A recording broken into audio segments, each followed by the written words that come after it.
Melanjutkan part yang sebelumnya, sebagai balas budi kepada Cheng Tao yang sudah menolongnya, Mika menghandle semua pekerjaannya. Yang saat itu Cheng Tao berniat pergi ikut jumpa Pen, artis idolanya, yang bernama Yuan. Tak lama dari itu Chen kembali dengan keadaan panik. Bukan itu saja, ia juga membawa orang terluka. Setelah mengobati pasien yang dibawa Chen, lantas Mika mempertanyakan apa yang terjadi kepada Chen. Diketahuilah kalau artis idolanya diculik, dan gara-gara itu membuat para Pen panik, sampai berdesakan dan terinjak-injak. Chen juga mengatakan kalau Shin dan tim SWAT-nya diberangkatkan untuk menangkap penculiknya. Seketika membuat Mika panik dan menghubungi Shin yang tak diangkat-angkat. Sampai akhirnya pihak rumah sakit mendapatkan panggilan dari pihak kepolisian untuk memberangkatkan para medis ke lokasi kejadian yang mereka prediksi bakal ada yang terluka. Untuk situasi di lapangan sendiri, Shin dan para polisi disibukkan dengan kejar-kejaran dengan mobil yang menculik Yuan. Sampai akhirnya penculik tersebut terpojok dan menjadikan Yuan sandra, yang membuat Shin dan rekannya tak bisa bertindak lantaran Yuan ditodong pisang beserta bom aktif yang dipasang si penculik. Yang tak lama dokter Mika datang. Melihat kedatangan Mika membuat Shin khawatir. Ia menyuruh Mika kembali tapi ia tak mau. Mika juga mendapatkan info dari Chen kalau Yuan pengidap asma. Dan si penculik pun tahu itu sehingga ia meminta polisi untuk memberikannya seorang dokter wanita. Mika siap maju tapi ditentang Shin yang sangat mengkhawatirkannya karena itu terlalu berbahaya. Lagi-lagi Mika kekeh ingin menyelamatkan Yuan. Sampai akhirnya Shin menyerah dan sebelum aksinya dimulai, Mika diberi beberapa pesan oleh Shin. Ia juga diberi radio komunikasi yang dipasang di telinganya. Shin juga meminta Mika untuk tenang.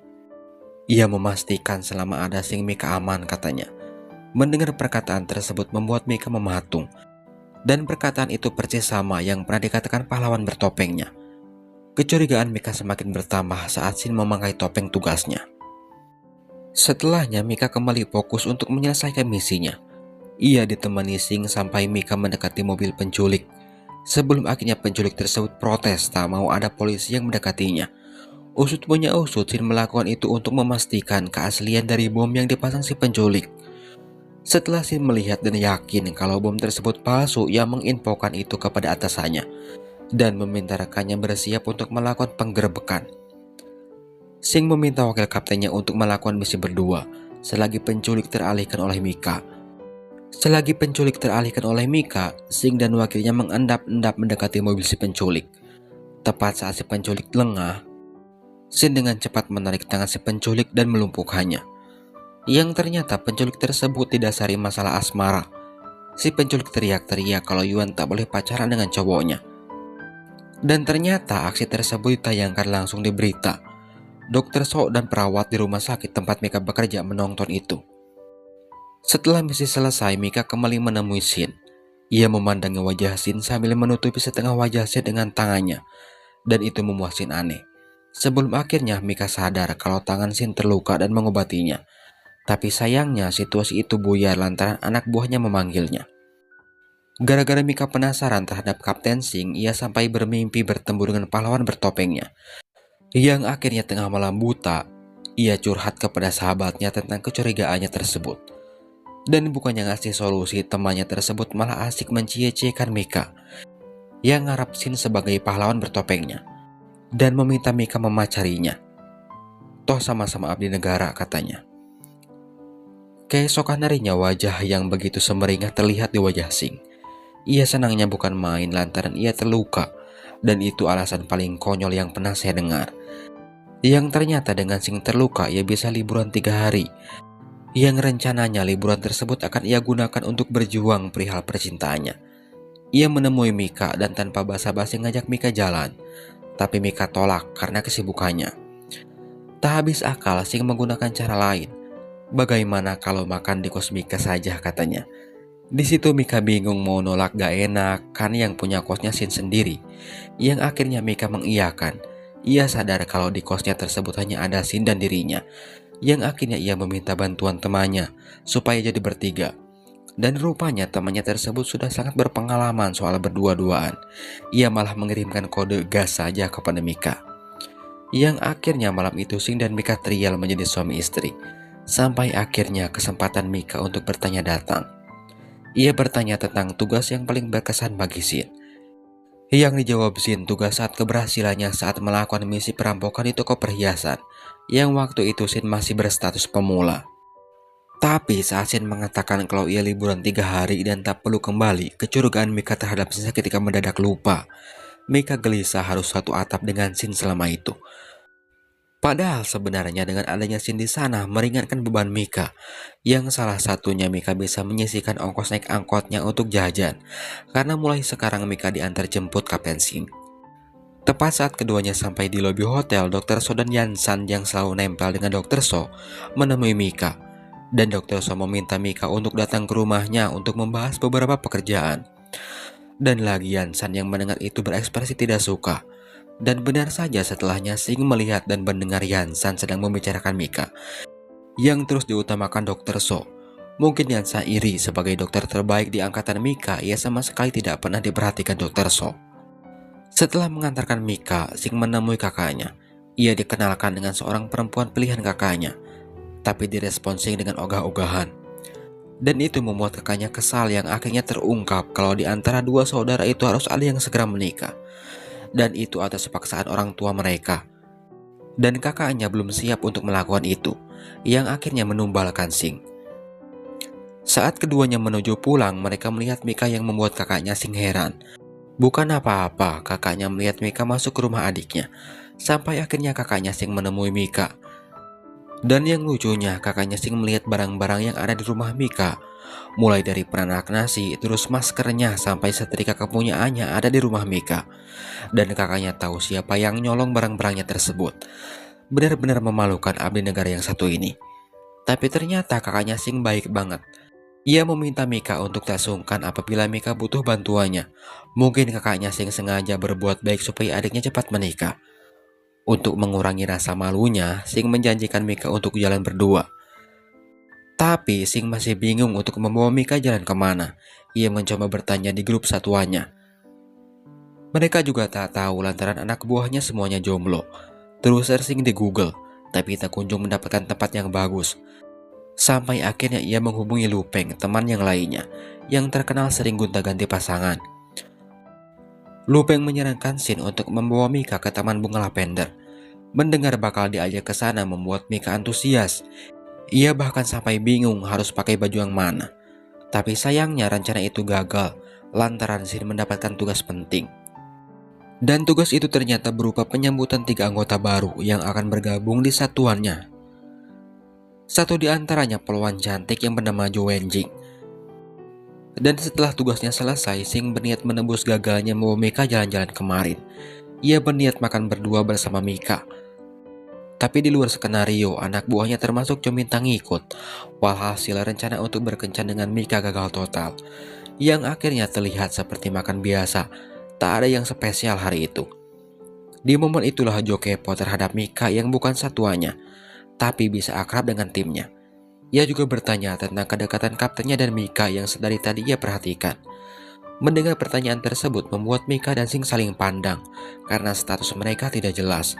Yang akhirnya Mika buka suara dan mengatakan dengan jujur kalau Shin hanya mantan instrukturnya dan mereka tidak ada hubungan apa-apa katanya.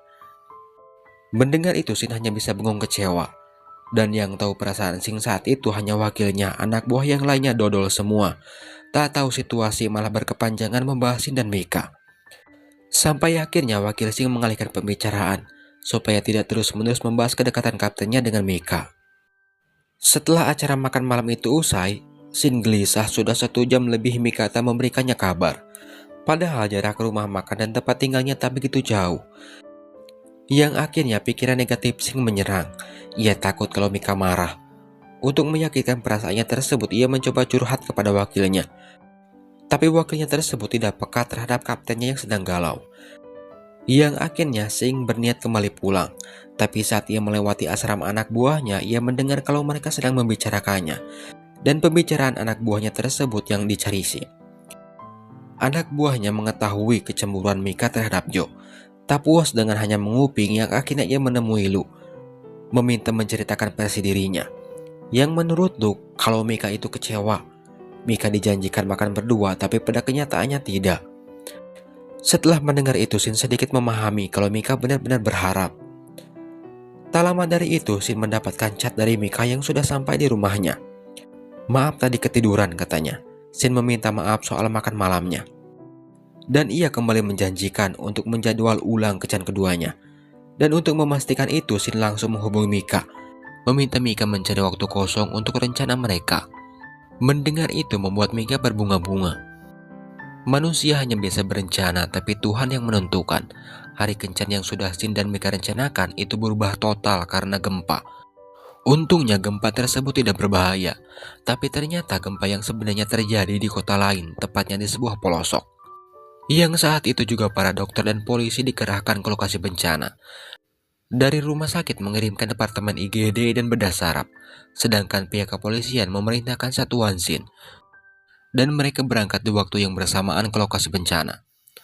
Sesampainya di sana, departemen IGD membagi 3 kelompok inti. Mika, Cheng Tao, dan 1 dokter lainnya, masing-masing di antara mereka memimpin 4 perawat. Baru beberapa detik grup tersebut dibentuk, puluhan korban sudah ngantri. Dan antrian korban tersebut dibantu oleh Sing dan kelompoknya. Dan saat keduanya dipertemukan di dalam misi kemanusiaan tersebut, keduanya hanya saling pandang dengan sorot mata saling mengkhawatirkan. Sebelum akhirnya keduanya mengutarakan kekhawatirannya dan meminta untuk hati-hati. Setelah sibuk mengkhawatirkan Mika, tiba saatnya Sing ditugaskan untuk mencari korban ke pelosok desa. Kembali ke Mika, ia mendapat korban kritis. Korban tersebut akibat benturan benda keras di kepalanya. Mika langsung bertindak meminta pasien di CT scan. Sebelum akhirnya ia menyerahkan pasien tersebut ke departemen bedah saraf. Mika yang ditemani Cheng Tao menjelaskan semuanya tentang pasien kritis tersebut kepada Dr. So, yang langsung dimengerti. Dr. So memerintahkan Cheng Tao untuk memberitahukan kepada Dr. Wei kalau Dr. So meminjam Dr. Mika karena departemennya kekurangan orang. Hingga akhirnya Mika kembali tergabung dalam rangkaian operasi Dr. So. Tapi untuk pasien kali ini dipimpin oleh dokter lain. Ada sebuah insiden saat operasi itu berlangsung, yaitu si dokter terbaik angkatan Mika atau Yansa yang melakukan kesalahan yang mengakibatkan pasien pendarahan dan kritis. Pimpinan meminta untuk menghentikan pendarahan pun yang saat mendengarnya. Ia sibuk dengan kepanikannya sendiri sampai akhirnya Mika mengambil alih tugas Yansa tersebut dan berhasil menghentikan pendarahannya. Tapi pasien sudah kandung lewat. Tepat saat itu dokter So datang dan ia meminta mengumumkan pasien tersebut. Yang setelahnya ia meminta Mika untuk mendampinginya untuk operasi lain. Di operasi kali ini situasi hampir sama, yang membedakan Mika bisa tenang mengatasi pendarahan tersebut.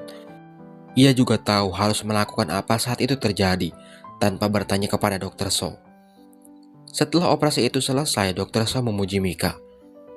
Setelah melakukan tugasnya dengan baik, Mika menemui Yansa. Ia menenangkan teman yang katanya terbaik tersebut, dan keduanya merenung di tengah tangisan mereka. Setelah diberi waktu untuk menenangkan diri, Dr. So menemui Mika dan Yansa.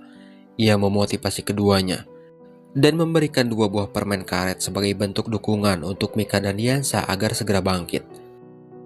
Tak lama dari itu, wakil kapten menemui Mika. Ia meminta bantuan untuk menyelamatkan Joe yang terluka, dan itu atas perintah Sing. Dan ia ke sana bersama wakil kapten. Untuk memberikan bantuan Joe, Mika harus turun dari atas tebing. Dan untuk kali ini, Sing tak tinggal diam. Ia sendiri yang membantu Mika turun. Yang akhirnya Mika bisa memberikan pertolongan pertama kepada Joe. Sebelum akhirnya Joe dibawa ke tenda medis. Sesampainya di sana, Mika langsung menginstruksikan perawat untuk membawa pasien ke ruangan gawat darurat untuk melakukan penanganan lebih lanjut. Setelah berhasil menyelamatkan Joe, keesokan paginya Mika dan para dokter lainnya diperintahkan Dr. So untuk berkeliling desa. Kelompok medis yang dipimpin langsung oleh Dr. So tersebut dikawal oleh satuan dari pasukan elit Sing. Dari desa ke desa lainnya mereka melakukan pengobatan. Tepat saat berada di desa selanjutnya, mereka mendapatkan pasien yang tak sadarkan diri dengan denyut jantung melemah. Keadaan semakin panik saat alat kejut jantung yang mereka bawa kehabisan baterai. Untungnya ada sebuah mobil, dan menggunakan aki mobil tersebut untuk menggunakan alat kejut jantung tersebut. Setelah denyut jantung pasien berhasil dipulihkan, ternyata masalah belum selesai. Pasien membutuhkan sebuah operasi, dan itu harus mereka lakukan saat itu juga. Yang tak lama dari itu, seorang petugas SWAT datang dan melaporkan kepada Singh kalau mereka harus cepat-cepat meninggalkan lokasi. Lantaran menurut BMKG-nya Cina akan ada hujan besar yang membuat bendungan meluap, yang rencananya pemerintah akan membuka pintu bendungan tersebut dan mereka diberi waktu selama 3 jam untuk meninggalkan lokasi. Yang saat itu juga Singh menemui Dr. So dan meminta mereka meninggalkan desa. Tapi Dr. So menolak, ia memilih mati daripada meninggalkan pasiennya. Melihat betapa kerennya seorang Dr. So membuat Singh tak bisa apa-apa, yang akhirnya ia memerintahkan anak buahnya untuk duluan untuk mengevakuasi penduduk. Dan ia sendiri dengan ditemani beberapa anak buahnya memutuskan untuk tetap menjaga para dokter yang sedang melakukan operasi. Dan Dr. So hanya membutuhkan setengah jam untuk melakukan tugasnya tersebut. Yang saat itu juga Singh dan satuannya membawa para dokter dan pasiennya tersebut menggunakan mobil darurat ke sebuah desa yang mempunyai dataran yang cukup tinggi.